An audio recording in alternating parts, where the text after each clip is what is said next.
So you might be thinking, wow, you've never looked so not in theme together. So we agreed on the color scheme. We were like, red, blue, and yellow. And then I thought we were doing the 90s, and she thought we were doing the 80s. It's more logical to go from the 70s to the 80s. Yeah, that's true. So, what is this? Boy body. These roots, mama, need some touch-ups. Honey, I make over it. Hello and welcome back to another episode of the Dutch Housewives. Dutch Housewives from a different era. Both of us are. I'm giving you a shag hair. It's actually called a shag hair. I think from the term shagging. It's bed hair. Mm-hmm, yeah. Mm-hmm. It's giving me a lot of Sigourney Weaver. Mama, with this kind of weave? Yes, alien. I mean, I love it. It's so messy. You love it? Yeah. You into that? I mean, What are your dad? I mean, am I not dressed like a dad from the 90s? Hey guys, let's watch Mickey Mouse. No one says that, but yes. Hurdy, hurdy, hurdy. You're way too colorful to be a dad. What? You're way too colorful to be... Colorful? Who's Colliver? Colliver Twist. So what are we gonna do today? We're gonna review episode 5 of Drag Race Holland season 2. Mm-hmm. We're like over the halfway point. Yeah. Yay! Yeah. Okay. No, I gotta give it to them. Like after last episode, I was ready to like throw the towel into the ring. I was ready to quit it and hit it. But this episode, I felt the emotions. I felt the love. Yeah, it's a really a big departure from last week. So it's landing again. We're at the airport again, okay? Not the bus stop where the bus ain't running. We finally got to the airport and there's a departure. Yeah. But you know what? Let's just get into it, okay? Yes. Let's get into this episode, okay? Whoa. Before we're gonna start, I do have a pointer for the producers. Because we walk into the workroom after the elimination of last week. And what do I see? Ivy-Elyse with an eye? Yeah. This is like the third time. Yeah. Third time. I don't know what it is with this production, but it feels like they're not proofreading anything. And something like a name, if you're writing the names into the episode, you better know how to write them. Yes. You can't have your cast members' names misspelled 3 times. We saw it with Ivy-Elyse on the review part that's only on Videoland, not on Wow Presents Plus. We saw it once with Megan Schoonbrood on the first episode, and now we saw it again with Ivy-Elyse. Yeah. And also last season, there were some typos and grammatical errors. Completely like missing over Janie's name during a challenge. Also, like they duplicated Mama Queen's name card. I'm like, please don't have those kind of things, okay? Yeah. And we are watching. We are watching, and review your Mac. Yeah. Like when your episode is done, you review that everything is correct and flows well. So also pay attention to those kinds of details because it's offensive to the queens that are on the show giving it their all. Yeah. And then you don't even pay them the respects of writing their... Like, I get angry when someone sends me an email and my name's incorrect. Yeah. You know? We're not going to do that this year, okay? Do you want that televisi ring? Do you want my vote, huh? I voted for Eurovision. I haven't even voted.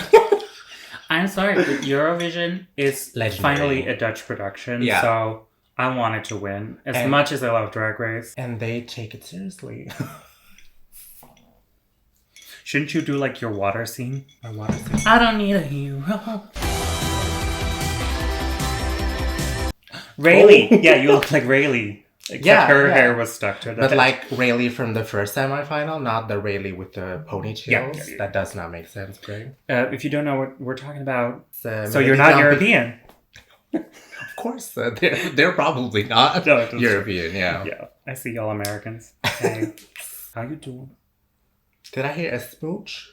You're gonna be in editing like this match. This match tried to flirt with all the Americans in the world. I'm cheating with 300 million people. He is. Just don't take him too seriously, okay? This episode. So we're gonna dive into the mini challenge that this week took place, and we had a mini challenge. We had a mini challenge from. We're not gonna finish. It's all because of you.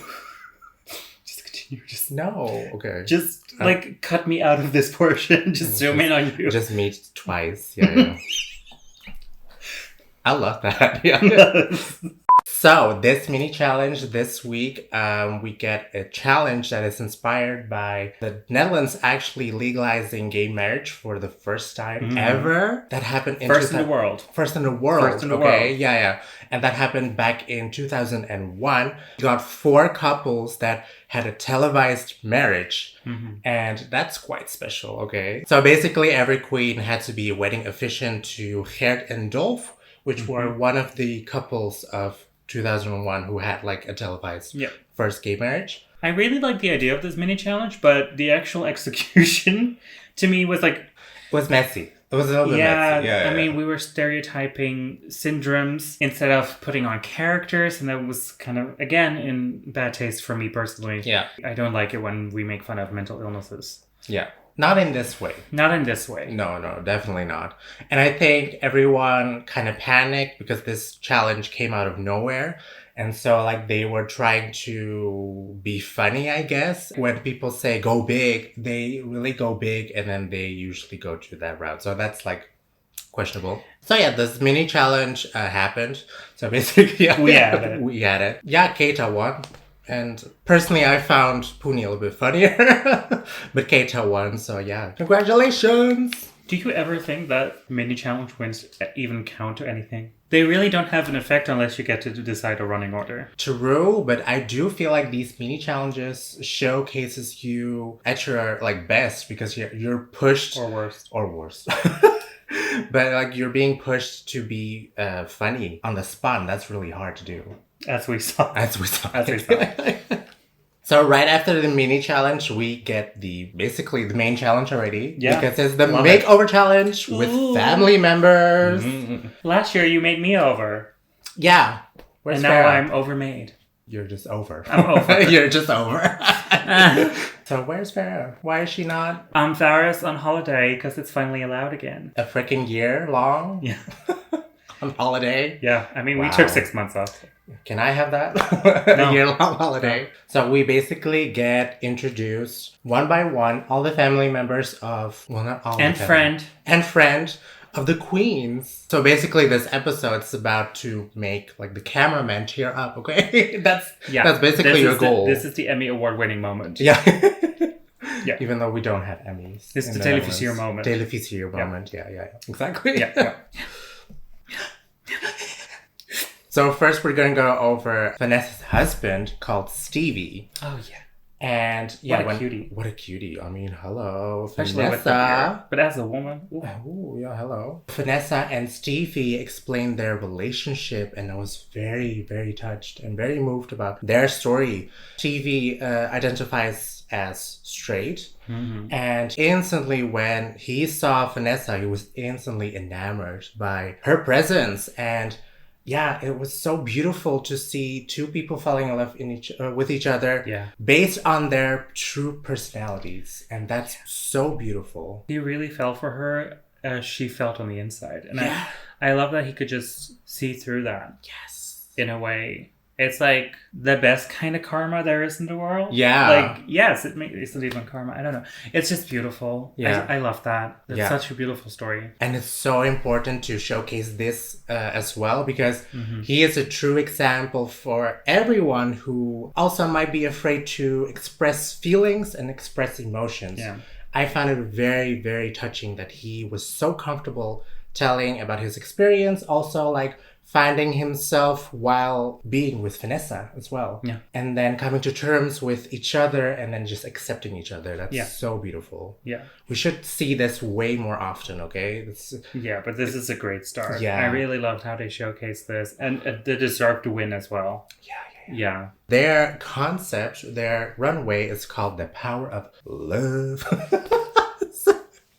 The Power of Love. This was quite beautiful. And I think with this runway, it was all about the performance. Yeah. Like it was about the chemistry and about like them falling in love on stage, basically.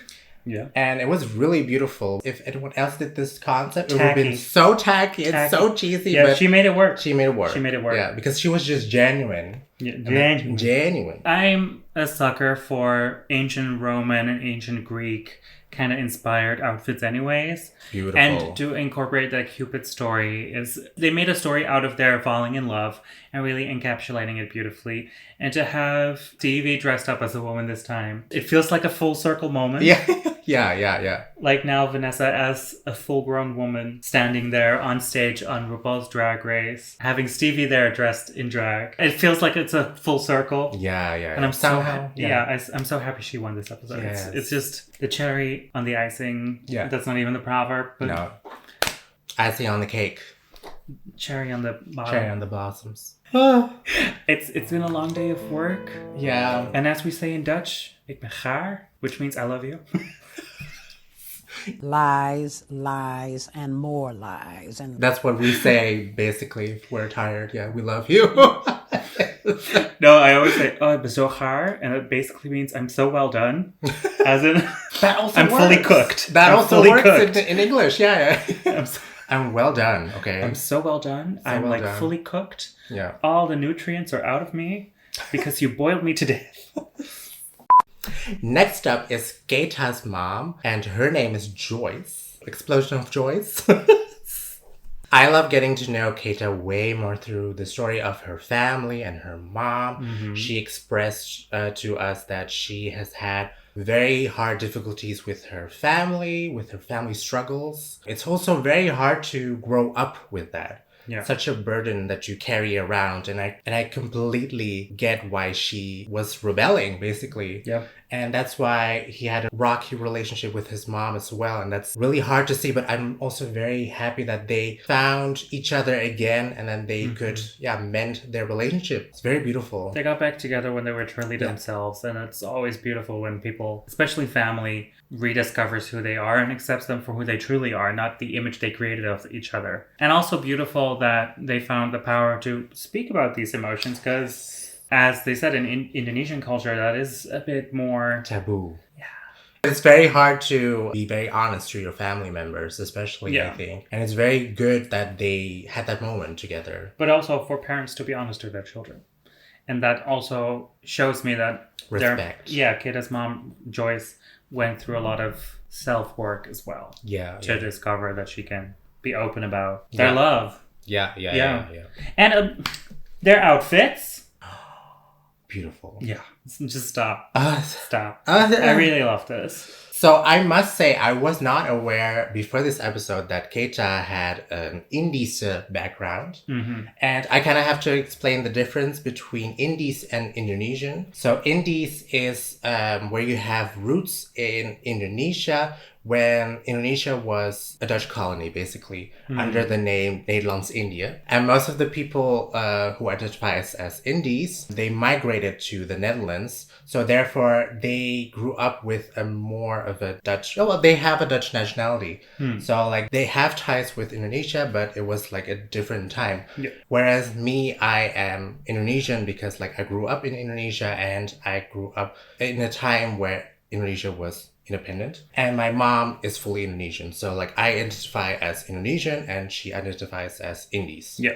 I loved her runway. I loved her taking like a little bit of inspiration from traditional Indonesian headpiece. Yeah. That was beautiful. Yeah. Beautiful. And of course, like the red and white colors of the Indonesian flag. Loved it. They both look stunning. Stunning. It also leaves me wondering how amazing Ivy would have been in this challenge. Ivy, please post your... She did. She just posted. She did. Did you see it? No. Oh my god. Okay, wait. I need to see this. Get a live reaction to her mom's photo. Exclusive content. Okay. Are you ready? No. Yeah.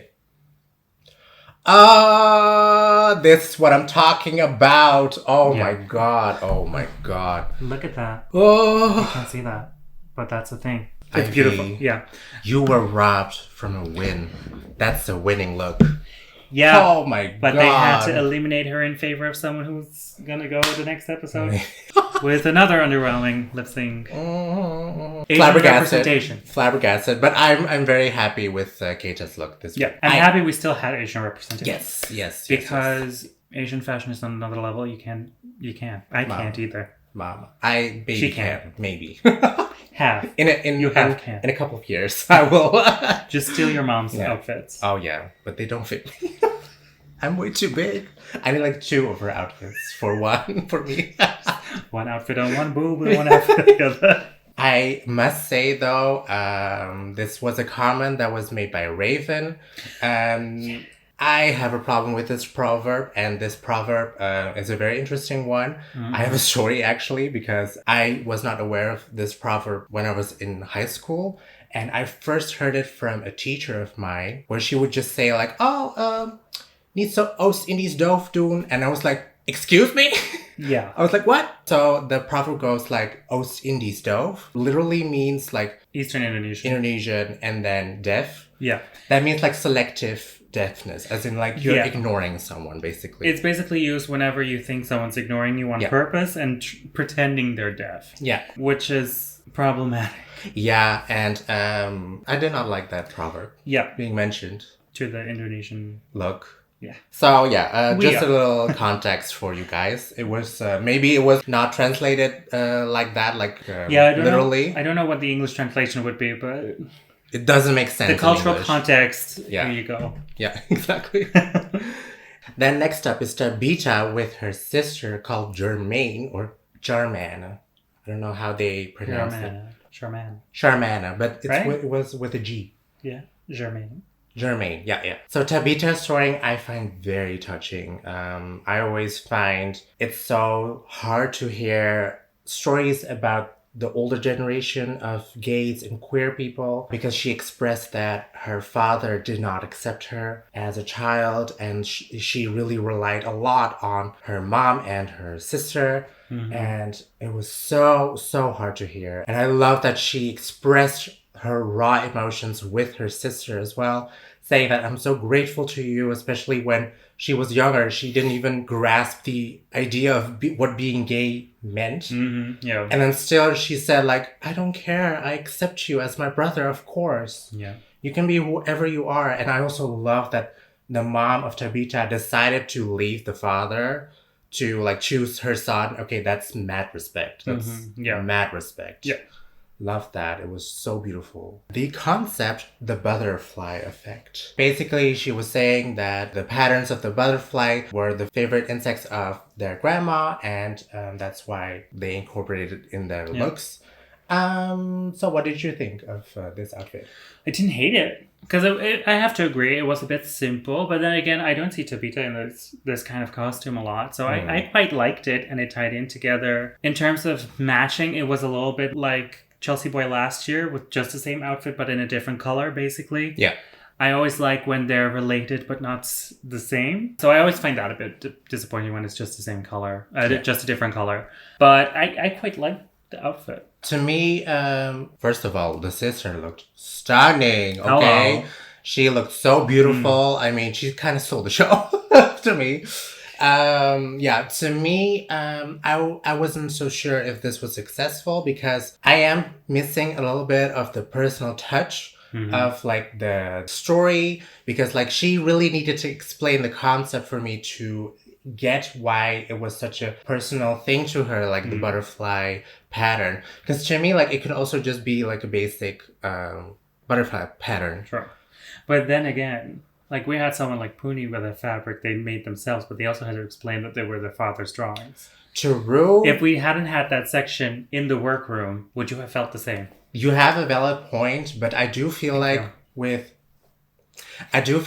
Puny, it was just a little bit more custom, because the drawings of her father was very unique. You know, it was unique to him. Even as a pattern, it's quite unique. Yeah. And with Tabitha, the pattern of the butterfly, it could be anyone's pattern. Yeah. So I needed like maybe like a pendant or something that was personal to them, saying like this pendant belonged to my grandma or something. Wait, Pendant. Oh. Like pen, yeah. Like a company pen. My mom always used to write her signature with this pen. With this pen, okay. Yeah, so that was what I was missing a little bit. Got it. And then next we have Countess and Lot. When the Countess was introduced as having a friend there, I was worried. Oh yeah, with last year's trajectory, yeah, we were like, oh. Yeah, it just happens that you don't have as good of a storyline when you have a friend instead of a family member because there's less trauma. She expressed to us that she had a hard time with the partying life, and I think that she went out with the wrong crowd. Mm-hmm. That basically steered her in like substance abuse, basically. Mm-hmm. So Lot helped her around these times where she would find herself, regain herself, and be empowered again. So also a very beautiful relationship they had together. Yeah. Their concept is blondes in town. Yeah. And that's basically it. It was very much cocktail party fantasy. Yeah.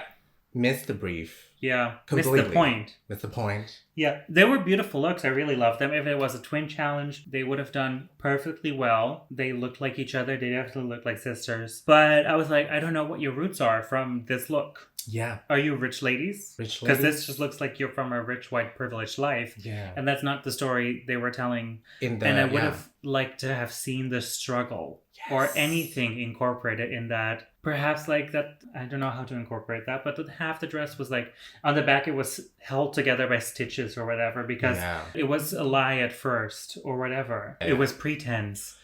I would like to see more of that. They could have incorporated that rather than just cocktail dresses. There was no story at all. Yeah. And I think that is what Countess lacks this whole competition. Storytelling. Yeah. She likes to look pretty and expensive, and that just doesn't cut it in Drag Race. Yeah. We just need more than being pretty. Yeah. Yeah. So then we have Puny with her sister named Kim. Loved her attitude. Like that walk? Yes. Oh, she was impressive. Okay. We know where the attitude of Puny comes from. So apparently Puny's dad is a famous comic artist. Did you know that? I didn't know. No, me neither. Eric Schuurs. I have never heard of him before. No, me neither. Nor his comics, but he's very respected. Fred knows him and was a big fan of him. That's also where I think Puny gets her creative side, I think. Yeah. Yeah. Very artist, very graphic. Yeah, it was also very touching with her story where Puny felt a bit guilty neglecting his sister with her parents getting over substance abuse as well with alcohol. That's very sad. And I hope that they also have mended their relationship if they had like some struggles with each other. Yeah.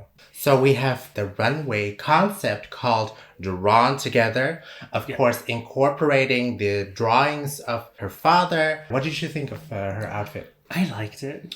I really liked it. Like, I don't even mind that the bottom half sagged a little bit. Like, that happens. That's not something that should weigh in your judgment, I feel. I thought it was beautiful how they tied in their father into their story and narrative and used the drawings as an outfit. And I love the outfits as well. And I didn't fully agree with how they reviewed it, but happens a lot these days. Yeah, so they were saying that it was a bit too simple, that it was just a basic dance costume. I can almost see it, but to be honest, I find this fulfilling the brief of this week way more than most of the other people, to be honest. Yeah, and to have it like custom made with the prints of your father, that shows so much more effort going into this outfit than justifying to call it just a basic dance look. I really disagree with that. Yeah, and also like this outfit screams Puny, so for me it was just she nailed it. Yeah. To me. Yeah. I really liked it. Yeah. Then next up we have Vivaldi with her mom named Karen. I loved seeing emotion basically from Vivaldi for the first time. Yeah, she finally opened up. And I got a sense of her character and the facade dropped like you got a peek. Who's the lip sync assassin? And you only got to see the feet, but so. Jiggly. There was something. Yeah, we had like a silhouette. A silhouette and the ankles. Yeah.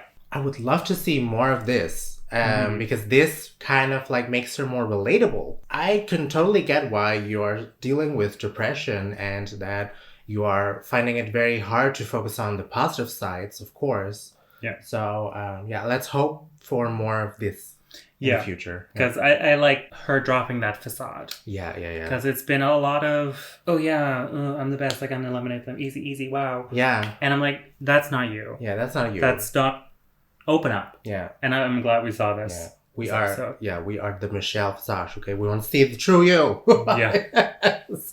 Their concept is crochet, you stay, with the crocheted outfit, basically. Yeah. I was impressed with the outfit. Yeah. I was also very impressed that her mom made this look. I was Yeah. like, oh, you go, girl. Can I hire you, please? Yeah. Can you please make my outfit? I think it was a very clever way of incorporating her mom into the look by having been made by her mom. Yeah. Because it's literally the family tie. Yeah. Finally. Oh, yeah, exactly. Yeah. And I really love that they played on that. Personally, wasn't a big fan of this kind of look. It was very Melanie Martinez. Melanie Martinez. Does that make very sense? Dollhouse. And it's not a style I tend to gravitate towards, but it was a really good look and it was really well made. They really looked similar enough, but not too similar. Not They twins. were literally like two different outfits. Yeah. And I thought that worked really good together. Yeah. I do have to say that I do miss just a little bit more of her roots. It just felt like a cohesive look. Now I need to know who Vivaldi is. Yeah. So hopefully. But same critique for both the Countess and Vivaldi last week. Yeah. It lacks depth. Basically. And then we get a moment. We get a big moment. Because we have a 3-way lip sync. Mama. Unnecessary in my opinion, but I did live. Since we're a review show, I'd like to summarize it for you. This was Puny's performance with guest star Tabitha, and they had a stage intruder. It was a beautiful woman. Who thought it was a runway. Who thought it was a runway. A bachelor. She is the stereotypical bachelor at a drag show. Oh my god. Dead. Deceased. Over. Out. But yeah, I fully agree with you. It was Puny's freaking show. She performed the house down boots. Ja, het huisnominated schoenen. Nee. Laarzen. Het huisnominated laarzen. Huisnominated laarzen, okay. Yeah. We're gonna make it a thing. No, we're not. Kom door het huis met de boots. De laarzenmoeder. What is... The abuse. I hate have you. to endure for being funny. No. Yeah, I agree. And Countess was just serving drinks. The same as last week. The same as last week. But finally, it was good enough to have her eliminated, which I'm happy about. Yeah. I'm still so bitter about Ivy being eliminated. I'm sorry. We really miss you, Ivy. Please come back. So that wraps up this week's episode already. Episode 5. And next week we have episode 6 with the acting challenge. Finally. And Fred snapping. With Envy's wig on. Can you believe? So excited for next week. Yes. But until then, you need to, of course, drink loads of water. Vodka. Oh. Bye. Bye, toodles. Bye. My noodles. We usually film this at Saturday, and this one had the amazing epiphany to do it the day before. I wanted my Saturday off. Well, then you have to work. Gotta work.